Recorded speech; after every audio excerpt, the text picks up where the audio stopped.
Hello बच्चों, कैसे हो? ठीक हो? आज हम लोग पढ़ेंगे एप्लीकेशन ऑफ गॉस थ्योरम, जिससे हम इलेक्ट्रिक फील्ड निकालेंगे due to infinite plane sheet of charge. That is electric field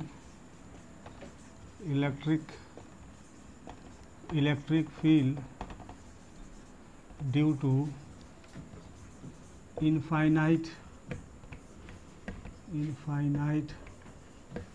plane sheet of charge. Electric field due to infinite plane sheet of charge.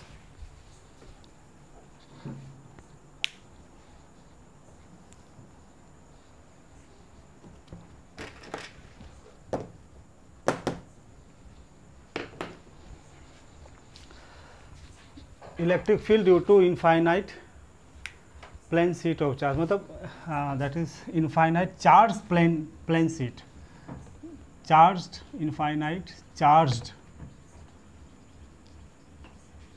Plane sheet. Okay बच्चों, तो जैसा कि जैसे कोई मान लीजिए हमारे पास कोई शीट है और उस पर वो चार्ज है, तो उसके द्वारा इलेक्ट्रिक फील्ड यहाँ पे क्या होगा, यहाँ पे क्या होगा। समझ में आ रहा है व्हाट आई मीन टू से? जैसे मान लीजिए ये आपका एक प्लेन शीट है, दिस इज प्लेन शीट, और इसके ऊपर चार्ज है, तो यहाँ पे इलेक्ट्रिक फील्ड क्या होगा, यहाँ पे इलेक्ट्रिक फील्ड क्या होगा। और ये इनफाइनाइट है, दिस इज इनफाइनाइट। तो this is our topic, that is electric field due to infinite charge plane sheet, infinite charge plane sheet. Okay, मैं फिर से यहाँ लिख देता हूँ, charge electric field due to infinitely charged plane sheet, infinitely charge plane sheet. तो मान लीजिए ये हमारा एक प्लेन शीट है, like that. Okay, this is infinitely, ये चार्ज, ये आपका इनफाइनाइट,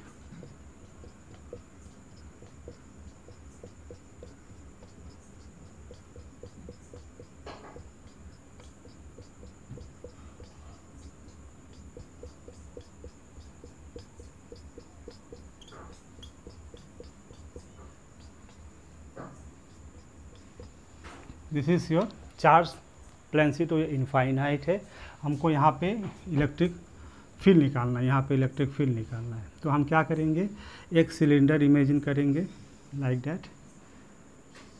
एक सिलेंडर इमेजिन किया, दिस इज सिलेंडर।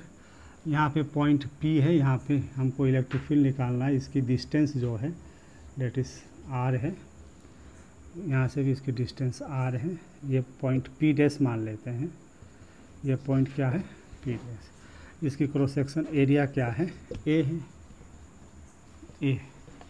क्लियर? किसी बुक में इसको कहा है रेक्टेंगुलर पैरेलल पाइप। आप एक रेक्टेंगुलर पैरेलल पाइप इमेजिन करिए, राइट, क्योंकि 3 डायमेंशन फिगर है इसलिए। Otherwise you can imagine a cylinder, जिसको हम गॉसियन सरफेस कहते हैं, गॉसियन सरफेस।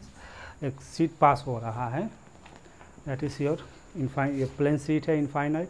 एक आप सिलेंडर इमेजिन करिए, राइट। इसके अंदर से जो पास हो रहा है, यहाँ पे इलेक्ट्रिक फील्ड कितना है, यहाँ पे इलेक्ट्रिक फील्ड कितना, डिस्टेंस R मान लीजिए। तो आप ये right, that is consider a charged plane sheet, infinite charge plane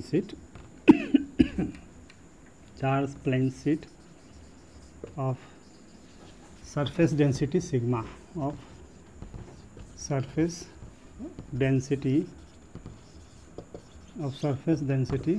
sigma। Surface density क्या होता है बच्चों, sigma, that is charge by area, okay. तो बच्चों हमारे पास अगेन फिर 3 सरफेस है, एक ये सरफेस है, एक ये सरफेस है, और तीसरा ये कर्व सरफेस जो है थर्ड मान लेते हैं। तो टोटल फ्लक्स, जो भी टोटल फ्लक्स आएगी, राइट, तीनों सरफेस के द्वारा आएगी। तो मैं यहाँ लिखता हूँ total flux equals to flux due to first surface plus flux due to second surface plus flux due to third surface. Clear? Now तो बच्चों flux, total flux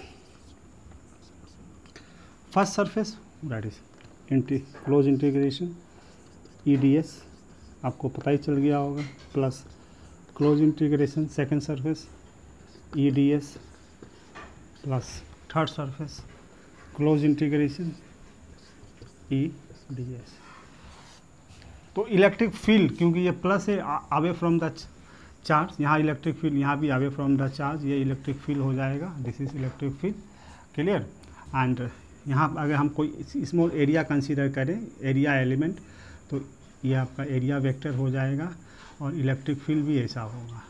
similarly here also electric field जो होगा वो इसी side होगा and area vector is DS vector, इसी side होगा, right,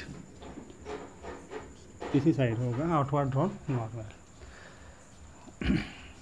तो ये DS करके इसका एरिया A हो जाएगा, इसका भी DS करके एरिया A हो जाएगा।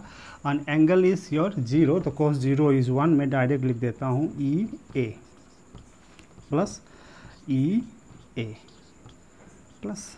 नाउ यहाँ देखिए बच्चों, here that is normal component of electric field का नॉर्मल कंपोनेंट यहाँ पे है ही नहीं, right, there is no normal component here. Electric field मेरा इस साइड है, राइट, इलेक्ट्रिक फील्ड इस साइड है और इसका कर्व सरफेस राइट का यहाँ एरिया हम इमेजिन करें स्मॉल एरिया, तो it will be like this 90 degree, तो cos 90 0 हो जाएगा, ये विल बी 0। तो अल्टीमेटली टोटल फ्लक्स जो आएगा दैट इज 2EA। क्लियर? यहाँ आप समझ ही गए होंगे, दैट इज cos 0। यहाँ अगर हम कोई एरिया इमेजिन करें तो दैट इज एरिया वेक्टर इसके परपेंडिकुलर हो जाएगा, इलेक्ट्रिक फील्ड मेरा ऐसा है, राइट, तो दैट इज 90, इट इज़ 0। और हम इसको ऐसा भी कहते हैं कि यहाँ जो कर्व सरफेस है, यहाँ पे इलेक्ट्रिक फील्ड का कोई नॉर्मल कंपोनेंट नहीं है, जो भी कंपोनेंट है along the surface normal component ही होना चाहिए for the flux is always normal component. Clear? जैसे यहाँ flux electric lines of force इसके नॉर्मल है, तो यहाँ इलेक्ट्रिक फ्लक्स जो है इसके नॉर्मल नहीं है, इसके अलोंग द सरफेस है, that makes no flux through this curve surface area. Clear? So that is 2EA। तो इसको नोट कर लेंगे। क्लियर बच्चों?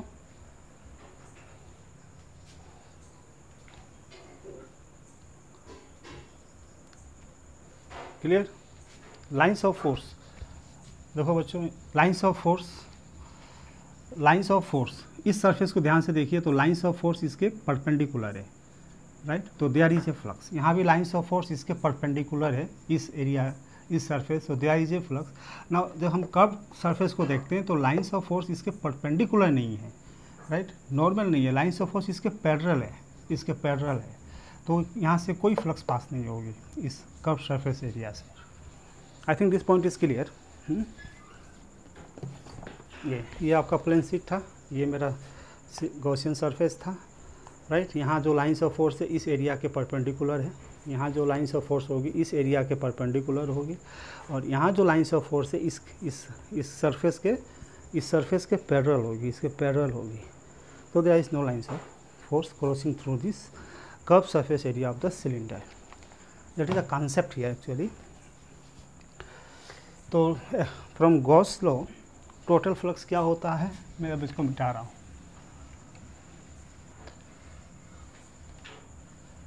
ओके, इसको मिटा दे रहा हूँ।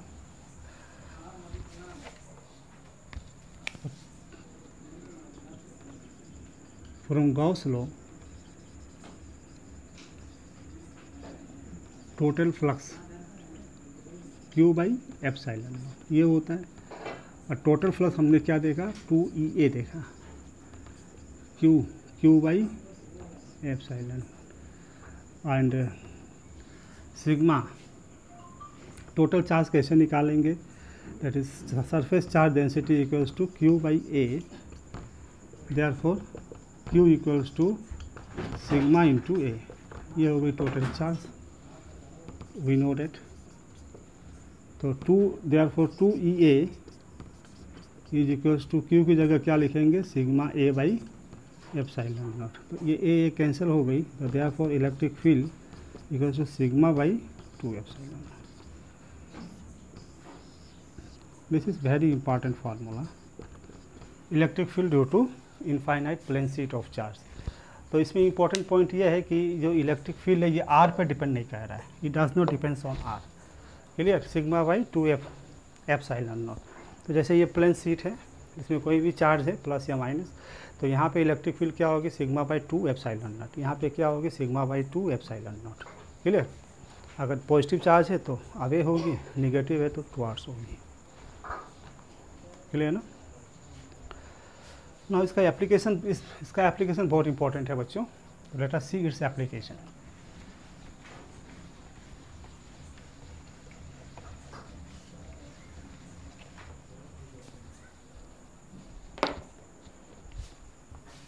So we come to know that electric field due to infinite plane sheet of charge is sigma by 2 epsilon naught। ये अब इसका एप्लीकेशन देखते हैं।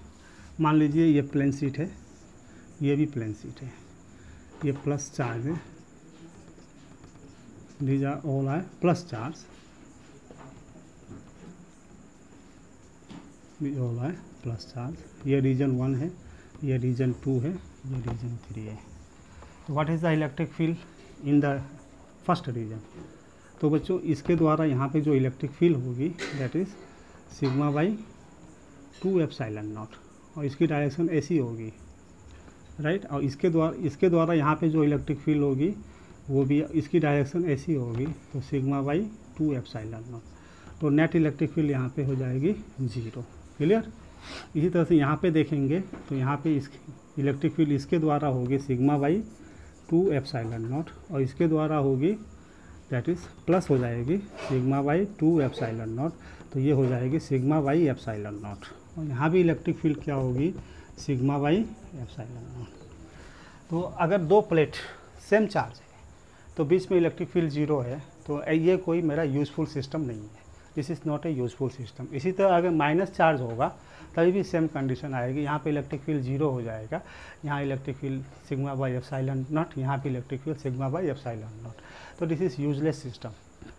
लेकिन अगर हम ऐसा कर दें, एक में पॉजिटिव ले लें, एक प्लेट में पॉजिटिव ले लें और एक प्लेट में निगेटिव ले लें, निगेटिव। क्लियर।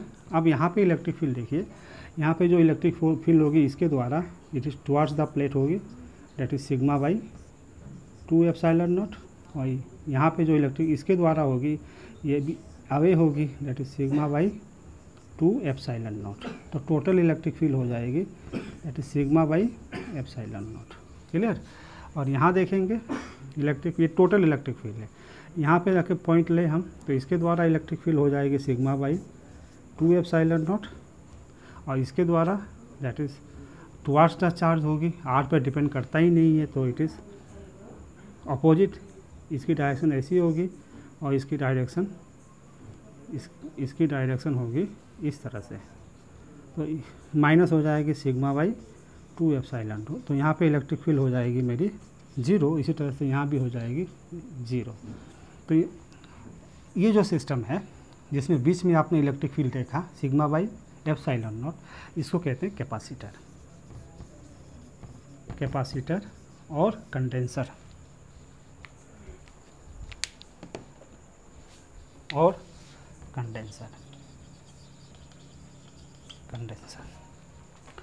क्लियर। तो बच्चों आज हमने देखा what is the electric field due to infinitely charge plane sheet, it is sigma by 2 epsilon naught, it does not depends on the R। What is the use we can make a capacitor from this infinite plane sheet of charge, and inside the capacitor the electric field is sigma by epsilon naught. Sigma means that is Q by A. So inside electric field E equals to that is Q by A epsilon naught. इसमें जो exam में question आता है, ये जो capacitor है, this is capacitor, आपने अभी आप जान गए, ये पॉजिटिव है, ये निगेटिव है, तो ये अंदर में इलेक्ट्रिक फील्ड कितना है, सिग्मा बाई एप्सिलॉन नॉट। चाहे यहाँ ले लीजिए, चाहे यहाँ ले लीजिए, कहीं भी आपका इलेक्ट्रिक फील्ड सेम रहेगा। तो एग्जाम में क्वेश्चन आता है, ए बी सी दे देता है, कहता है कि किस में इलेक्ट्रिक फील्ड ज़्यादा है। तो इलेक्ट्रिक फील्ड इज़ यूनिफॉर्म। ये एक सिस्टम है जिसमें एक यूनिफॉर्म इलेक्ट्रिक फील्ड क्रिएट किया जाता है। तो capacitor is a system which can store the charge, and inside the capacitor there is a uniform electric field. Clear? I hope आपको समझ में आया होगा। Very important topic it is and very useful topic. तो any doubt you can ask me on my WhatsApp and comment me. Okay? पढ़ते रहिए, मेरा video like share and subscribe करिए। Thank you.